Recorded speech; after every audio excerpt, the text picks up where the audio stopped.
ছেলেদের রান্নাঘর লাউ কড়ি। লাউ কড়ি। নমস্কার, আমার নাম রঞ্জন। আমার নতুন চ্যানেল ছেলেদের রান্নাঘরে আপনাদের স্বাগতম। আগের 17টা ভিডিওতে দেখেছেন মাছ, মাংস, মটন, চিকেন, চিংড়ি, ডিম, ইলিশ ও আরও অনেক অনেক রেসিপি।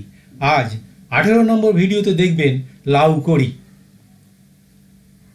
আজকে ভিডিওতে আমরা শিখব একদম সহজ উপায়ে সুস্বাদু লাউ কড়ি রান্না। এই ঘরোয়া রেসিপিটি খুব কম উপকরণে এবং অল্প সময়ে তৈরি করা যায়। গরম গরম ভাতের সাথে এই লাউ কড়ি খেতে দারুণ লাগে। যারা হালকা ও স্বাস্থ্যকর খাবার পছন্দ করেন তাদের জন্য এই রেসিপি একদম পারফেক্ট।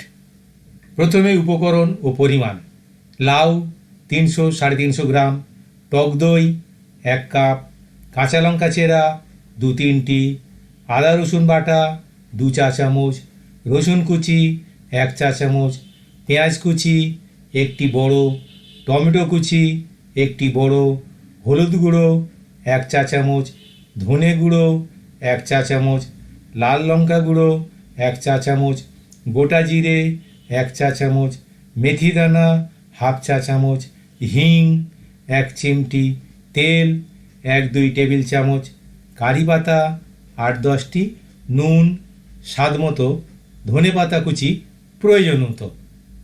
প্রস্তুত প্রণালী: প্রথমে লাউ ছাড়িয়ে ছোট ছোট টুকরো করে নিন। একটি প্রেসার কুকারে লাউয়ের টুকরোগুলো সামান্য নুন, হলুদ গুঁড়ো এবং 1 কাপ জল দিয়ে 2-3 মিনিট হুইসেল দেওয়া পর্যন্ত সেদ্ধ করে নিন। সেদ্ধ হয়ে গেলে জল ঝরিয়ে লাউগুলো আলাদা করে রাখুন। এরপর একটা মিক্সচার গ্রাইন্ডারে সেদ্ধ লাউ ও দই দিয়ে একসাথে খুব ভালো করে পেস্ট করে নিন, যাতে কোনো দলা না থাকে। এরপর একটা কড়াইতে তেল বা ঘি গরম করুন।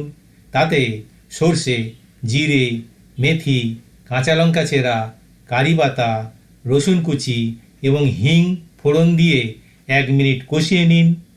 তারপর যোগ করুন পেঁয়াজ কুচি। আরও 1-2 মিনিট কষিয়ে নেওয়ার পর যোগ করুন টমেটো কুচি, হলুদ গুঁড়ো, ধনে গুঁড়ো, লাল লঙ্কা গুঁড়ো ও নুন। টমেটো নরম না হওয়া পর্যন্ত কষাতে থাকুন। এরপর আঁচ কমিয়ে দিয়ে লাউ দইয়ের মিশ্রণটি কড়াইতে দিন। পরিমাণ মতো জল দিন, গ্রেভি যেমন চাইবেন। তারপর ভালো করে ফুটিয়ে নিন। মিশ্রণটি ঘন হয়ে এলে নামিয়ে নিন। এবার দিতে হবে ফোড়ন। একটি ছোট প্যানে তেল গরম করে প্রথমে দিন রসুন কুচি, কারি পাতা, শুকনো লঙ্কা ও কাশ্মীরি লঙ্কা গুঁড়োর ফোড়ন দিয়ে কড়ির উপর ঢেলে দিন। তারপর উপরে ধনেপাতা ছড়িয়ে দিয়ে গরম গরম পরিবেশন করুন। যারা হালকা ও স্বাস্থ্যকর খাবার পছন্দ করেন তাদের জন্য এই রেসিপি একদম পারফেক্ট। গরম গরম ভাতের সাথে এই লাউ কড়ি খেতে দারুণ লাগে। দেখা হবে পরের ভিডিওতে। লাইক, কমেন্ট, সাবস্ক্রাইব করে দেবেন প্লিজ। আর নতুন নতুন রান্নার ভিডিও পেতে বেল আইকনে ক্লিক করে দেবেন প্লিজ। নমস্কার।